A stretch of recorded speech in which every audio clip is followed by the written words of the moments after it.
Hello again everyone and welcome back to Reddit Aliens. I'm John and as always, thank you so much for being here. A good topic? Let's do it. What was your scariest "we need to get out of here now" experience? Please remember to like, share, and subscribe. This exact scenario occurred to me. I was in Las Vegas for a work event and I went to take an elevator up to my room on the 44th floor. When I got on, there was already one man who had pushed floor 27. As the doors were closing, two guys shouted, "Hold the doors," from the hall.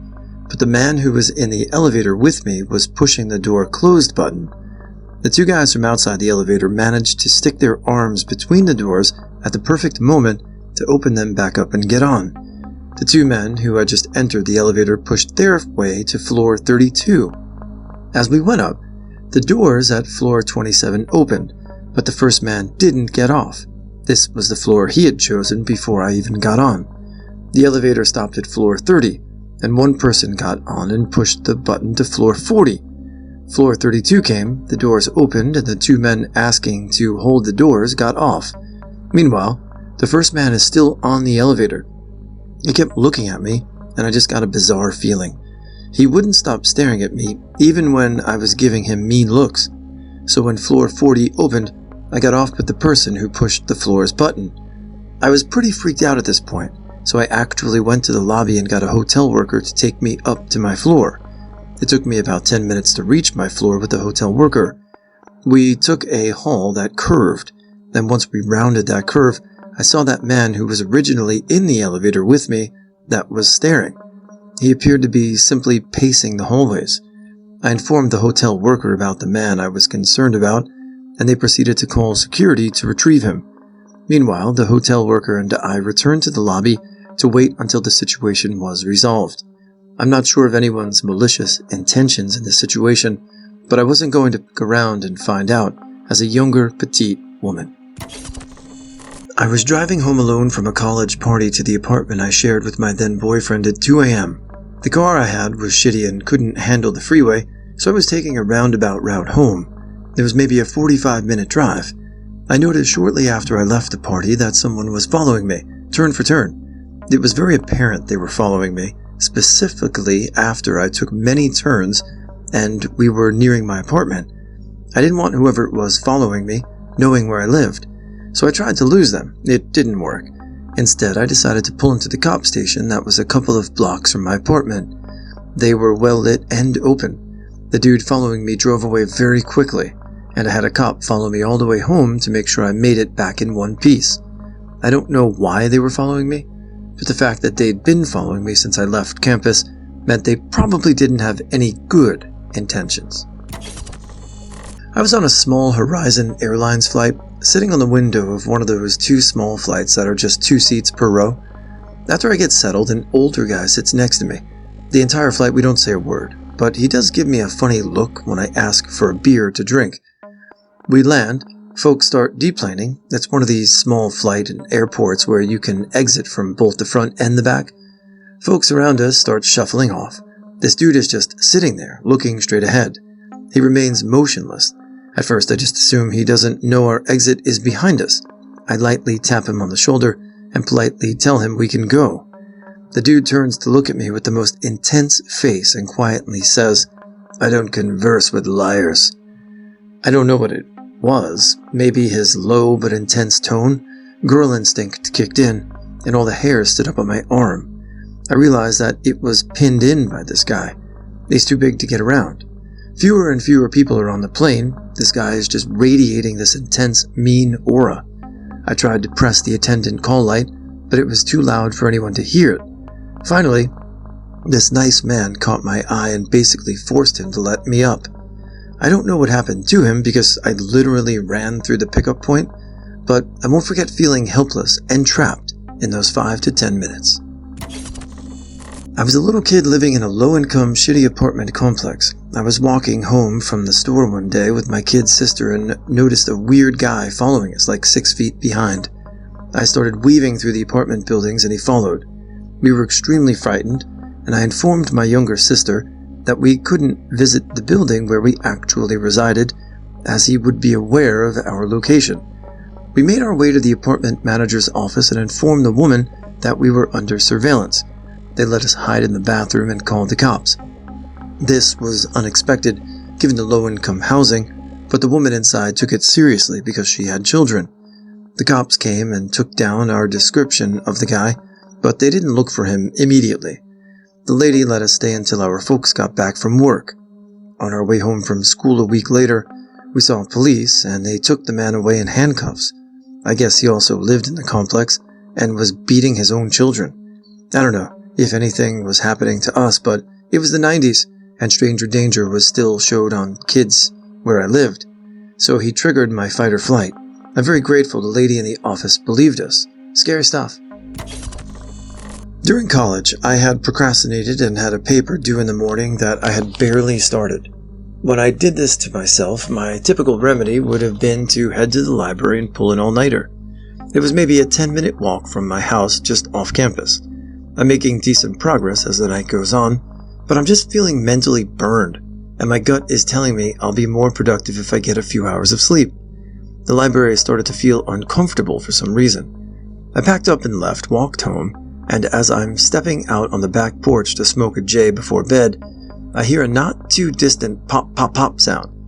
As my phone began to blow up a few moments later, I found out that quick pop pop pop was the school police taking down a school shooter. Shortly after I'd left, he had walked into the library, shooting and paralyzing one student just outside, a hero who managed to call 911 before passing out, and shooting a few others inside before going out for a suicide by cop. Campus was a wreck for a few days. Many other times I had stayed through the night, often popping outside for a quick break in the same area where the first student was shot. So I guess it may not count as the scariest in the moment, since it was just a tired feeling and gut feeling of needing to lie down for a while, rather than imminent danger, but I thought I'd share. I got into an Uber. He had his hood up, didn't look at me, and didn't say a word. As soon as my door closed, he took off. He asked me where I lived and how to get there. I told him to follow Uber Maps. He asked again. He was driving erratically and running stop signs, so I told him to turn onto the street we were riding parallel to. He passed multiple turns, blatantly ignoring me. He asked me if I had a music preference, and I said no. He picked a song and turned the volume to max. He turned the volume not just slightly louder, but all the way up. He opened his console and reached in, spraying cologne on himself. Then he offered me gum, taking a piece for himself. I politely declined. He started reaching all around the back seat, saying he dropped his piece. I never saw him drop anything. The song blaring was saying, "Is there anyone out there? Because it's getting harder and harder to breathe." Mind you, he picked this song. It wasn't the radio. There was a UPS truck blocking the one-way street. Knowing this may be my only chance to exit the vehicle, I quietly unbuckled with one hand and the other was on the door handle. As we approached and he was forced to slow down to a stop, I dipped and speed-walked the other way. It really felt like he was getting ready for something. He seemed to be preparing to rob me or arm me, traffic me, and even kill me. I don't really know, but I had a horrible feeling. Was the music maxed out so nobody could hear me? I've never heard my gut so loud in my head, repeating over and over, "Get out." When I was in college, my friend and I went to get our hair done at a salon an hour away, and then we planned to see where the day or night took us. The guy doing my hair was very talkative, and I could tell my friend liked him. He inquired about our plans for the day, to which we replied that we were simply heading in the direction of the wind. He says that he has a large lizard in the back room of the salon, and invites us to come back there to hang out after business hours. We say sure, and go back to the salon around 7 p.m. Mind you, this guy was very chill, and he didn't make either my friend or me uncomfortable at this point. As soon as we arrive at the salon, we begin drinking and chatting. We brought our own alcohol. He keeps asking if we want any of his alcohol, and we say no. He fixes his cups anyway, but he prepares them at a counter with his back facing us. I found it peculiar that he carried his alcohol to the counter, despite the fact that we were seated on couches around a large table that already had everything we needed. We didn't touch the cups. He then asks if we're okay with him inviting a friend. We say sure. When our friend arrives, he becomes less talkative. The salon owner asks if we like to smoke. At the time, I occasionally indulged in smoking, but my friend did not. We four are chatting in front of the salon, while the salon owner and I pass a joint. My friend and salon owner are having a better conversation than me and his friend. I keep asking him questions to learn more about him, but he's just stiff, giving 1 to 3 word answers. This continued until he inquired about my interest in dancing. Finally, he found a common ground for us to bond over. He invites us to a club, and I look at my friend to get a pulse check, but when I look at her, I notice the salon owner making eye contact with his friend behind me, and the salon owner nods. He was smiling when he and my friend were talking, but when she turned to look at me and he made eye contact with his friend, his face dropped instantly. It set off alarms in my gut immediately. Maybe 2 or 5 minutes later, a black SUV pulls up with tinted windows. The salon owner gets up and goes to the car. He points at us, nodding his head, and begins to laugh, dapping up the people inside, despite the fact that we are unable to hear what he's saying. It was so dark in the SUV, we couldn't see who was inside. He comes back and says that they'll give us a ride to the club. I say no immediately. We brought a car. My decision was solidified when I inquired about the closing time of the club with his friend. He said it doesn't. I asked where the club was. He said he could just take us. I asked the salon owner where the club was. He said they could show us. I was like, oh hell no. What kind of sketchy answer are these? I tapped my friend saying I want to leave. She's upset but says okay. As we walked to the car and got further from the salon, the air felt lighter and I was less anxious. I turn around and both guys are just standing on the curb staring at us. My friend became enraged, asserting that there was no justification for our departure, while I found myself feeling unjustified fear. She really liked the guy. Still trying to put the pieces together, I had a strong feeling that if we went to the club with them, something bad would have happened to us based on the conversations and subtle actions throughout the night. Also, my friend and I were like 22 at the time, and these guys were probably in their late 30s. I have another story that made me feel scared if anyone is interested. I went to Nashville for a concert with a friend. We got into a taxi, this was right before Uber took off, and directed the driver to our motel. For a while he just made small talk. He was a very friendly guy. He was one of those people that come off a little loony or lonely and a little socially awkward. The hotel was about 30 minutes away. He was somewhat exhausting, and I was already anticipating the opportunity to exit the vehicle. About 10 minutes in, he says, "Motel 6, huh? I heard they had bed bugs." I actually had checked recent reviews because this is one of my fears. So I said that. He said, "Oh no, they probably still do." He continues to emphasize this point. I said I knew how to check for them, and if they do, we will move. He says, "Well, why don't you girls stay with me and my wife?" And he goes on about how much better and comfier and safer it would be. In the South, you do have people who would totally offer this, be sane, and be okay. At first, his advanced age led me to believe he was a little outdated. But then he kept pressing the point and making us uncomfortable. He finally said, "Nothing would happen to you." I got chills. I said our friend and her boyfriend were expecting us at the motel. I said, in fact, that reminds me I need to call and see if they're there, so we will know if we need to get the room key from the office. Those friends didn't exist, so I called my mom and asked her a question that is code for "I'm in trouble," and she played along until he was convinced. I believe that we had accompanied him. There would have been no further communication, or at best, we'd have woken up somewhere violated. I think that old man had some less than noble intentions. Maybe a little bit of a wild party with him and his wife at home, if there was a wife. Probably a good call. Southern hospitality notwithstanding, something like that could be a bad situation. Good for you. One summer in the 90s, I worked in a small tourist town where a diverse range of people, including military groups and temporary staff, frequented the area. However, a group of 3 guys in particular left me feeling uneasy. It's near the end of the summer season, and we went out on a quiet weeknight for a few goodbye drinks with some friends who were leaving to return to school. My group consisted of myself, 2 departing female coworkers, Cindy and Mindy, and Rob, whom Mindy had been casually dating. After hanging out at a pub, we decided to go to another bar because friends might be there. We arrive at night, and find only 2 to 3 tables and no friends, but we have one more drink. We sit at a table that is tucked away and are just chatting over our drinks when a table of 3 guys moves to the table next to us. One of the guys persistently attempts to initiate a conversation with us, often making inane and rude remarks. We're not interested, so I just give one-word answers and focus on my friends. Not rude, just not interested. At one point, he starts getting pissy and belligerent as to why he won't chat with them, and tell him, "Look, no one here is interested in hanging out with or chatting with you guys. We're having a last visit, please leave us alone." And he gets right irate and starts on about how he's just trying to be friendly, and people go out to bars to meet people, and what is my problem?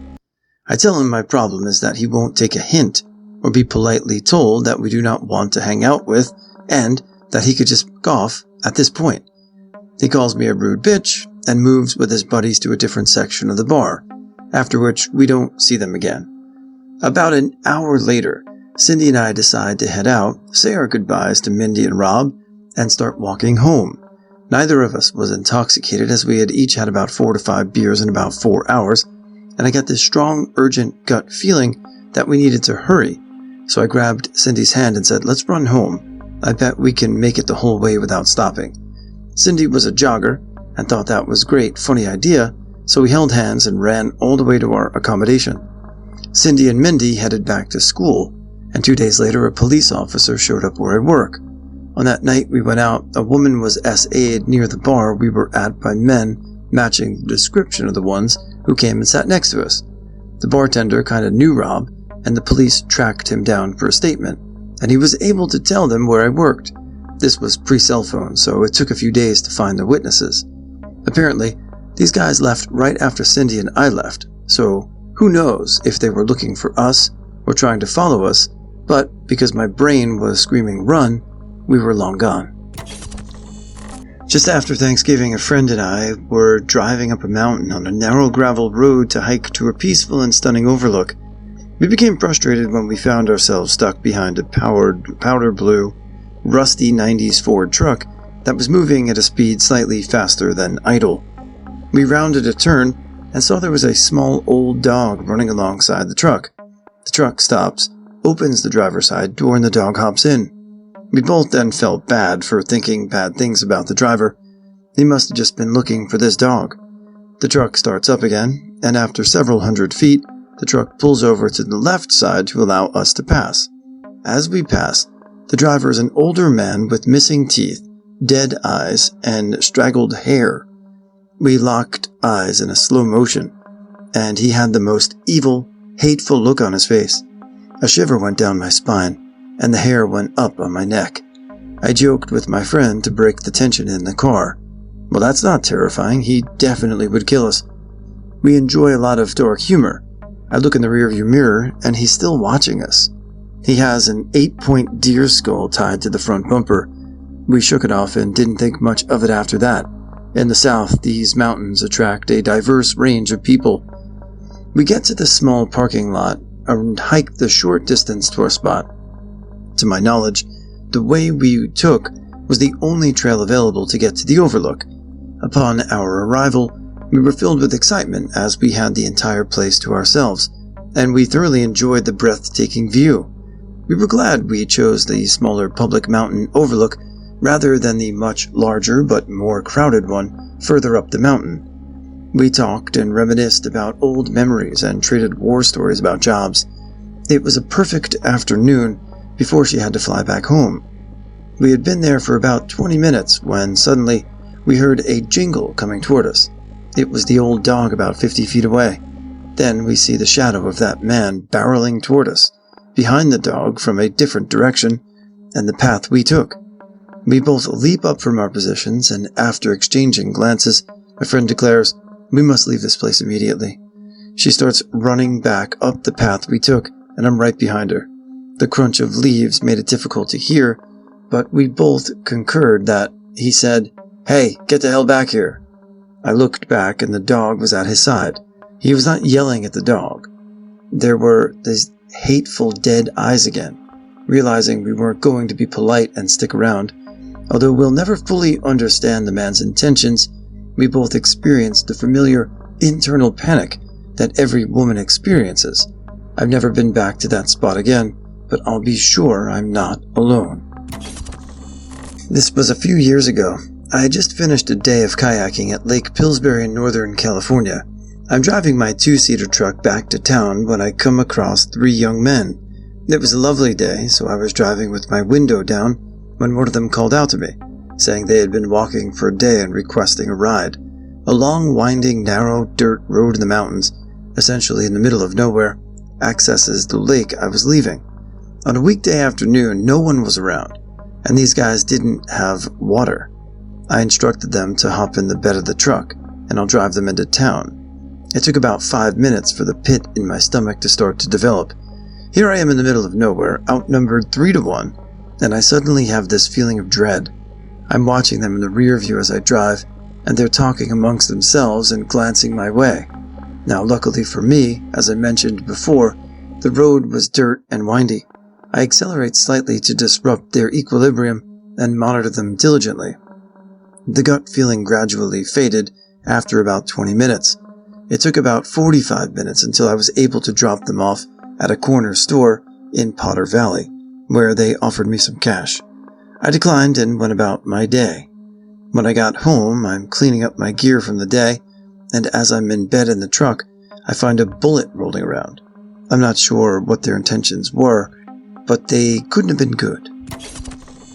My friend and I were traveling Europe, and she was single, so we met up with a few people on her Tinder to show us around the place. We'd met 2 guys already who had given us tours, so everything had been going fine. It was getting late, and she was interested in meeting a very attractive man. However, I wanted to return home. I didn't want to spoil her excitement, so despite not wanting to go, I told her I didn't mind. We met him in a crowded bar, but he had brought along a friend who was much older than us, and he also looked nothing like his pictures. They tried to buy us drinks and insisted they order them instead of getting them directly. We said no, and they basically ushered us out of the bar to go to their preferred bar, and he dabbed up the bouncer while going in. I've never felt so uneasy seeing someone interact with a bouncer like that. Something about the situation said he could do whatever he wanted and get away with it, because he was the king here and he knew it. I knew if I didn't do something, then something really bad would have happened to us. I didn't know what else to do, so I pretended to have a psychotic breakdown outside the bar. I learned one of the few things a cocky man fears is an unstable woman. He tried to calm me down, and any time he stood near me, I screamed at him like I was a maniac. He quickly transitioned from confidence to fear, and my friend assured me that she would take me to a less crowded street for a few minutes to calm me down, after which we would return. He started following us as we walked down the street, and we both ran back to our accommodation. Fortunately, she shared my fear and expressed immense gratitude for my ability to think quickly. The thought still sends shivers down my spine. I was on a solo drive at a non-busy scenic parkway that has a lot of historic picnicking bathroom stops, and I stopped at a bathroom to pee. There was a small old building with bathrooms separated by a corridor, displaying pamphlets and brochures for various local businesses. Despite the closed bathrooms, a trailer-like temporary-looking bathroom structure stood to the side of the building. On further inspection, I saw that the door on this bathroom did not lock. Furthermore, the toilet was about 10 feet from the door in the needlessly spacious bathroom, so holding the door shut was not remotely possible. I did a small sweep of the grounds and noted that the only person there was an old man who appeared engrossed in the pamphlets. I felt confident that I could pee fast enough to avoid anyone walking in on me. I swiftly walked to the bathroom. I had my belt unbuckled before I went in, my shorts and undies down on the walk between the door and the toilet, forcefully emptied my bladder like it was an Olympic sport, skipped wiping, and was just buttoning my shorts when the old man opened the door. He didn't apologize and close the door. He just stood there and stared at me as I finished buckling my belt. I had all kinds of sirens blaring in my head at this point, and I'm not sure how I stayed so calm, but I just started making friendly small talk as I slipped by and got the fuck out of there. Considering what he was and how fast I was, he had to have known I was there. He must have been moving toward the bathroom as soon as I shut the door. All indications pointed to him hanging out at that stop and watching a bathroom that he knew didn't lock and possibly caused not to lock, so that he could intrude on people in the middle of their business, at best. Ugh. This guy my age used to come into work regularly. He would chat with me and my coworker and was very friendly. We ended up exchanging numbers and going out to the same bar one night. He was a large guy, tall and just generally big. It was getting late, and he wanted to leave. I did not want to go home with him, as I saw him as a friend. The bar was so busy and full of people. He grabbed my wrist and tried to lead me through the crowd out the door. I tried to pull away several times to go find my friends and get away. I told him I needed to find my friends and tried to tell him I needed to go to the bathroom. He insisted we go and would squeeze tighter. I got a horrible gut feeling and knew I needed to get away from him. Fortunately, we were in a very crowded place, so I kept pulling my hand away until I finally managed to loosen my wrist. I saw my friend, and we went into the bathroom. I told her we needed to leave. Without knowing why, I had this horrible feeling that I had to leave and couldn't forget his grip on my wrist. He was standing by the door waiting for me, but she and I snuck through people and ran away. We were staying in a hotel nearby for a friend's birthday, and we ran the entire way there. I was out hunting with my son. He was 10 at the time. We were walking an old logging road to cut block in a pretty overgrown area. We got to a trail leading to the cut block and started in. We had traveled about 30 yards before I abruptly stopped. I didn't think to stop. My body just did it on its own. I had my hand on my kid's chest. My hair was standing on end, and I was trying to figure out what was going on. All of this transpired in an instant. My instincts were screaming, "Run!" At that moment I glanced up and noticed a grizzly, accompanied by last year's cub, standing about 10 feet to my right in the underbrush. My air left my lungs, making a noise that spooked them. They exploded through the bush away from me. I twirled the child around and swiftly fled from the scene. Upon returning to the truck, the child inquired, "Did you think we were going hunting?" He hadn't noticed what happened or seen anything, completely oblivious. On the drive home, I think I realized I smelled the bear. If you've been around them, then they have a very distinct smell. And my caveman brain kicked in. Although it wasn't the last time I encountered a grizzly, it was the closest encounter I've ever had. If she had seen us first, it would have been over before I could have done anything. The thought of how close we were still gives me a chill. This happened to my wife actually, when she was on vacation in Palawan with another friend. I was dating her at the time. She enjoyed traveling to island resorts, and there was a fantastic deal on Palawan, so she decided to take her girlfriend with her. I don't know much about the Philippines, but I did read about some issues with safety in Palawan, so I warned her about it when traveling. Given that my wife is petite, and her friend is fairly large, and athletically built, we didn't anticipate any significant issues. Initially, she loved it there. The locals were really friendly, the food was good, and the beaches were fine. But there were a few incidents that seriously creeped her out. At the resort swimming pool, there was a group of Japanese guys who kept catcalling her when she was out swimming, and they kept insisting that she join them later in their hotel room. When she rejected their offer, they kept getting more insistent and followed her, so she quickly walked toward the hotel staff and then straight into the lobby restroom until her friend came by to help her. But the really creepy thing was when a young male hotel staff stalked her. He was initially friendly, but started talking a bit too intimately about her, and even when she insisted that she had a boyfriend, he kept trying to talk with her, saying things like, "I end work at blank PM. We should grab drinks after. I'll come by your hotel room." She said no thanks, and proceeded to run straight to her hotel room. After a few minutes, there were persistent knocks on the door. My wife woke up late, so her friend was out on a cave tour.